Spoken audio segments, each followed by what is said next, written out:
क्रिवेन story. यहाँ पे कहानी नहीं, घटनाएं कही जाती है। नमस्कार। आज हम एक सच्ची घटना पर बात करने वाले हैं जो रोंगटे खड़े कर देती है जी। ये उत्तर प्रदेश के एक गांव देवपुरा की कहानी है। और ये जानकारी सीधे अंकित से मिली है ना? मतलब उन्होंने खुद बताया ये सब? जी हाँ, ये उन्हीं के शब्द हैं। जैसा उन्होंने याद करते हुए बताया, उनके दो दोस्त भी थे इसमें, आकाश और अनूप। अच्छा। तो आइए इसी अनुभव को थोड़ा गहराई से समझते हैं कि कैसे खेल खेल में एक शरारत ने उनकी जिंदगी में इतनी बड़ी मुसीबत खड़ी कर दी।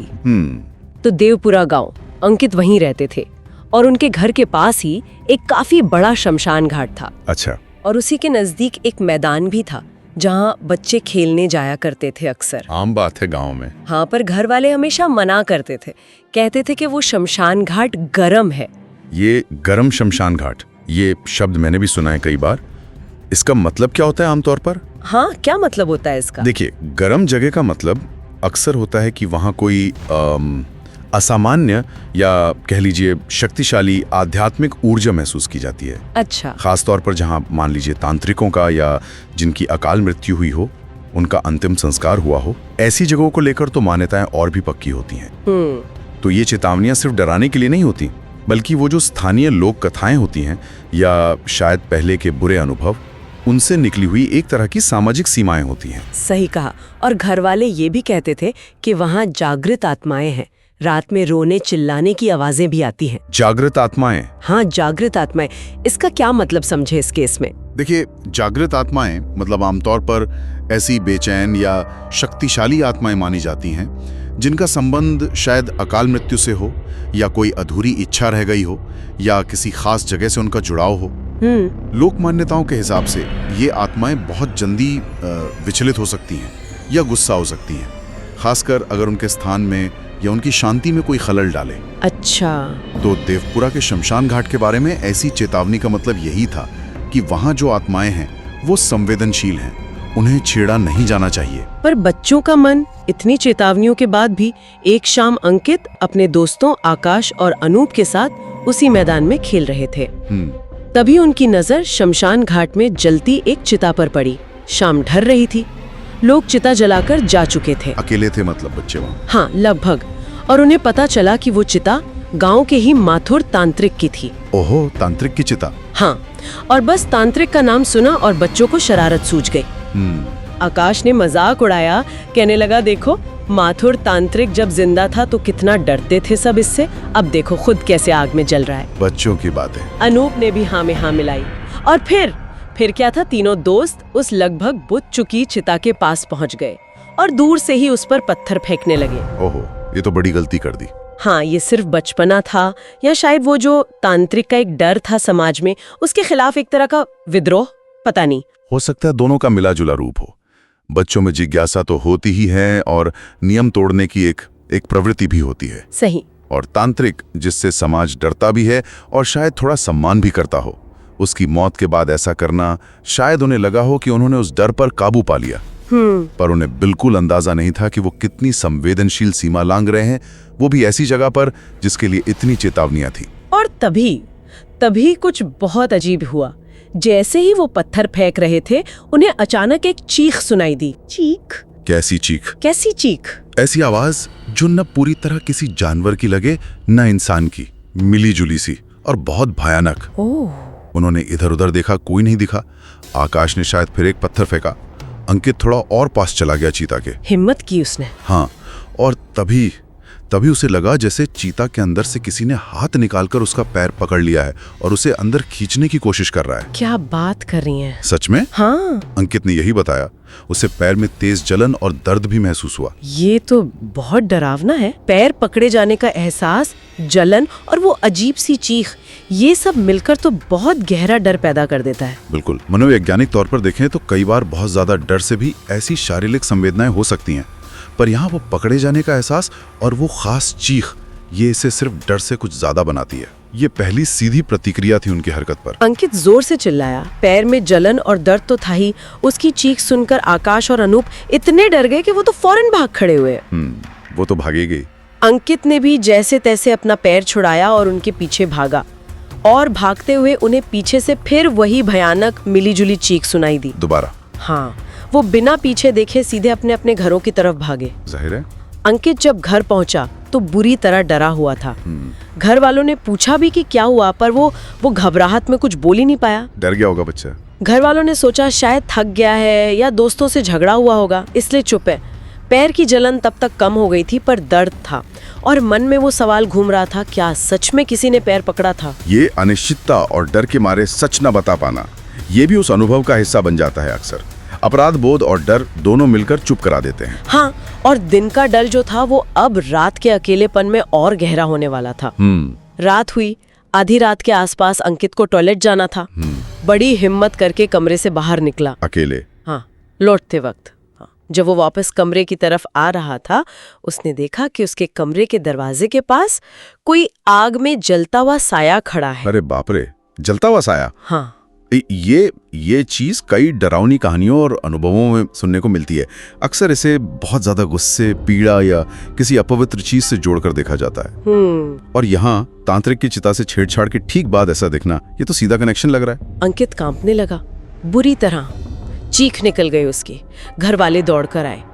अंकित ने डर के मारे आंखें जोर से बंद कर ली थी। डर गया बेचारा। जब आंखें खोली तो वहाँ कोई नहीं था। घर वाले समझाने लगे कि शायद कोई बुरा सपना देखा होगा। पापा उसे वापस कमरे में ले गए। अक्सर ऐसे ही सोचते हैं बड़े। लेकिन जैसे वो कमरे में पहुंचा, अंकित ने खिड़की से बाहर आंगन में देखा, गेट के पास वही जलता हुआ साया फिर से खड़ा है। दोबारा? उसी रात? हाँ।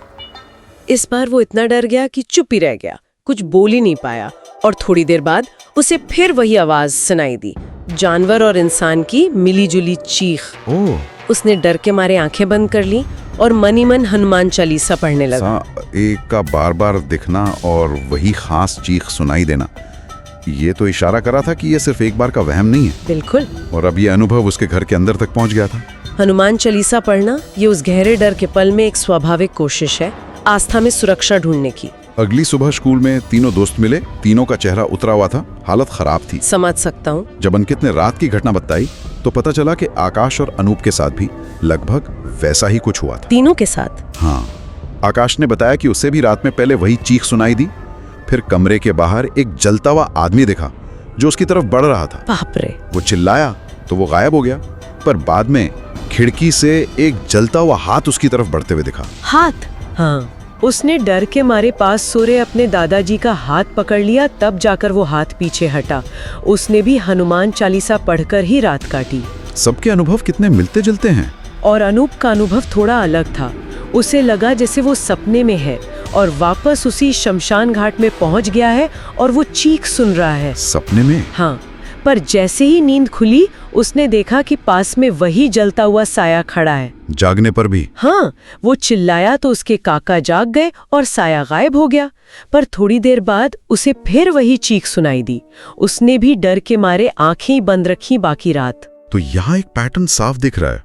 तीनों दोस्तों को लगभग एक जैसा अनुभव हुआ, जलता हुआ साया, वो भयानक चीख और जबरदस्त डर। हाँ, ये साझा अनुभव उनके डर को और पुख्ता कर रहा होगा।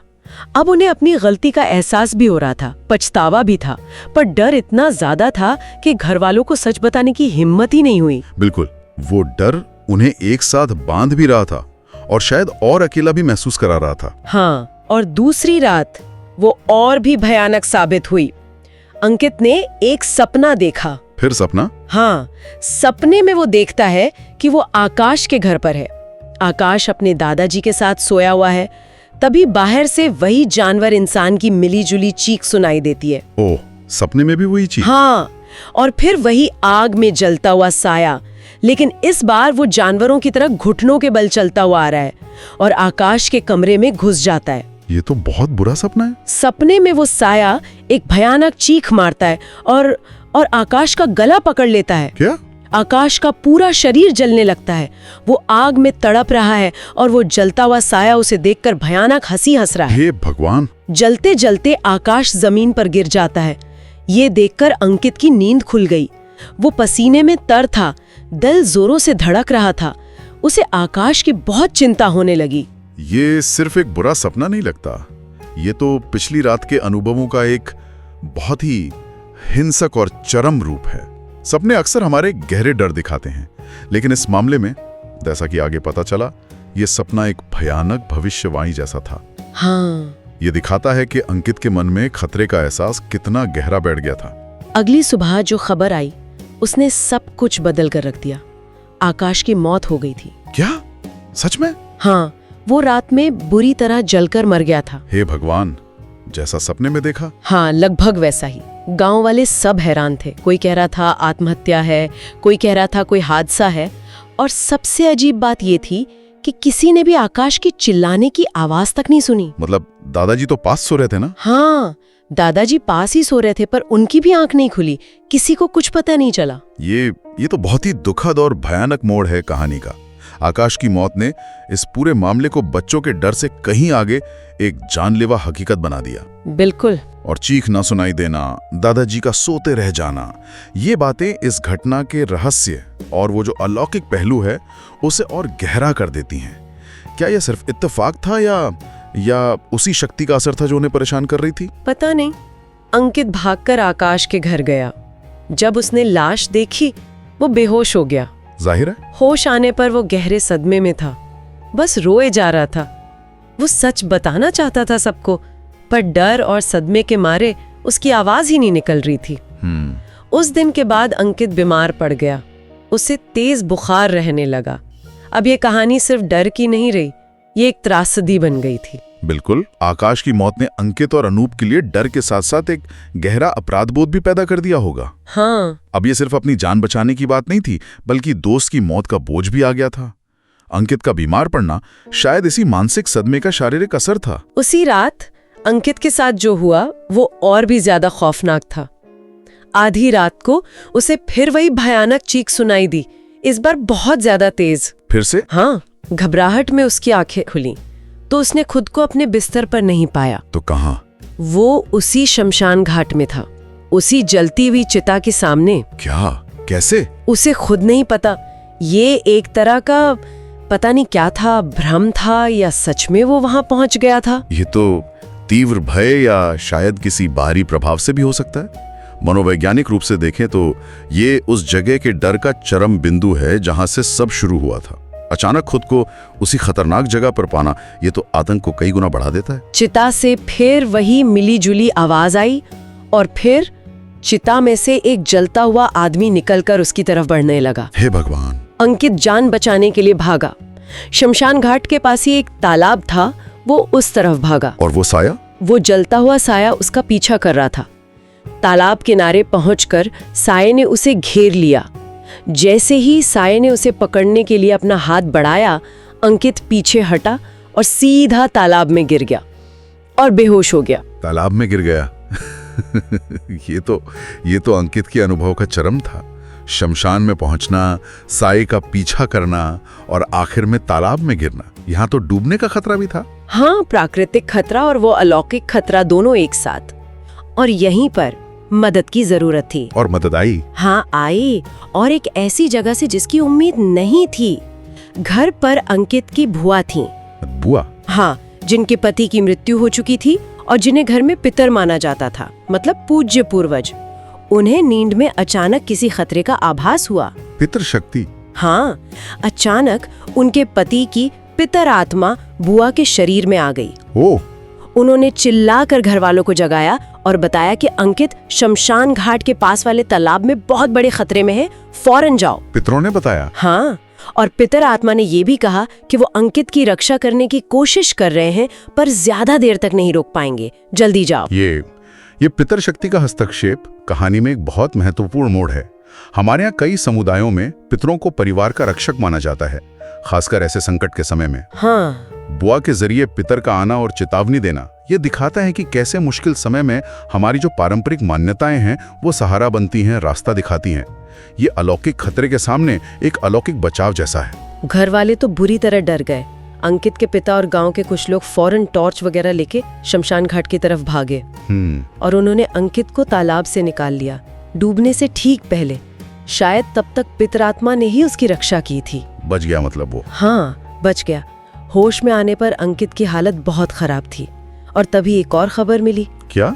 कि अनूप भी उसी रात रहस्यमय तरीके से अपने घर की छत से नीचे गिर गया है। अनूप भी छत से? हाँ, बुरी तरह घायल था, उसे अस्पताल ले जाया गया था। ये सुनकर अंकित समझ गया कि खतरा अभी टला नहीं है। आकाश के बाद अनूप पर हमला हुआ, अब शायद उसकी बारी थी। अनूप की घटना ने यह साफ कर दिया कि जो भी हो रहा है वो सिर्फ अंकित तक सीमित नहीं है और आकाश की मौत के बाद भी जारी है। अब तो स्थिति की गंभीरता सबको समझ आ गई होगी। बिल्कुल। अब अंकित ने हिम्मत जुटाई। उसने रोते हुए, हकलाते हुए घर वालों और गांव वालों को शमशान घाट वाली पूरी घटना सच सच बता दी। आखिर बता ही दिया। हाँ, कि कैसे उन्होंने तांत्रिक की चिता पर पत्थर फेंके थे और उसके बाद क्या क्या हुआ। सब सुनकर सन रह गए, डर गए और समझ गए कि ये उसी माथुर तांत्रिक का भूत है जिसकी चिता से छेड़छाड़ की गई थी। सच्चाई का सामने आना जरूरी था, चाहे देर से ही सही। कम से कम अब पता चल गया था कि जड़ कहाँ है। तांत्रिक की अतृप्त आत्मा का कथित बदला। हाँ, अब यहाँ से समाधान खोजने की तरफ बढ़ा जा सकता था। गांव के लोग उन्हें लेकर फौरन गांव के पंडित जी के पास गए। पंडित जी ने सारी बात सुनी और कहा कि हाँ, तांत्रिक की आत्मा खतरनाक है, खासकर मृत्यु के बाद 3 दिन तक। हालांकि वो समय बीत चुका था पर खतरा बना हुआ था। उन्होंने सलाह दी कि अंकित और अनूप को तुरंत काशी ले जाना चाहिए। काशी, वाराणसी? हाँ, काशी। पंडित जी ने दोनों लड़कों के हाथ में एक एक रक्षा सूत्र भी बांधा। काशी ले जाने का सुझाव बहुत महत्वपूर्ण है। हिंदू धर्म में काशी को मोक्ष का द्वार मानते हैं, है ना? वहाँ शमशान साधना, माँ काली, भगवान शिव, इन सब की पूजा का खास महत्व है। माना जाता है कि ये शक्तिशाली नकारात्मक शक्तियों को शांत कर सकते हैं। सही। और रक्षा सूत्र बांधना भी एक पारंपरिक उपाय है नकारात्मक ऊर्जा से बचाने के लिए। ये सब कदम दिखाते हैं कि कैसे संकट का हल खोजने के लिए लोग अपनी गहरी आस्थाओं की तरफ जाते हैं। तो घर वाले और गांव के कुछ लोग तुरंत अंकित और अनूप को लेकर काशी के लिए निकल पड़े। अनूप को अस्पताल से ले आए थे। रास्ते भर बहुत सावधानी रखी गई। काशी पहुंचकर वो उन पंडित जी और कुछ अघोरियों से मिले जिनका जिक्र गांव के पंडित जी ने किया था। अघोरी? हाँ, अघोरियों ने स्थिति को समझा और उसी रात शमशान घाट में माँ शमशान काली की विशेष पूजा अर्चना की। सारी रात पूजा चली। अघोरी साधकों का संबंध शमशान साधना और तीव्र आध्यात्मिक शक्तियों से माना जाता है। जी। और माँ शमशान काली देवी काली का ही एक उग्र रूप। जी। उनकी पूजा अक्सर ऐसी बाधाओं या बुरी आत्माओं को शांत करने के लिए की जाती है। जी। ये उसी विश्वास को दिखाता है कि सिर्फ शक्तिशाली दैवीय हस्तक्षेप ही ऐसी नकारात्मक शक्तियों का सामना कर सकता है। सुगौ अघोरियों ने सबको आश्वासन दिया। कहा कि माँ शमशान काली ने उस बुरी आत्मा को शांत कर दिया है और अब बच्चों को कोई खतरा नहीं है। तो मतलब समाधान मिल गया? हाँ, ऐसा उन्होंने कहा। इसके बाद सब गांव वापस लौट आए। अंकित और अनूप धीरे धीरे सदमे से उभरे, लेकिन जाहिर है इस घटना ने उनके मन पर एक बहुत गहरा और शायद कभी न मिटने वाला निशान छोड़ दिया। ये स्वाभाविक है। इतना भयानक अनुभव, वो भी बचपन में, ये जिंदगी भर पीछा कर सकता है।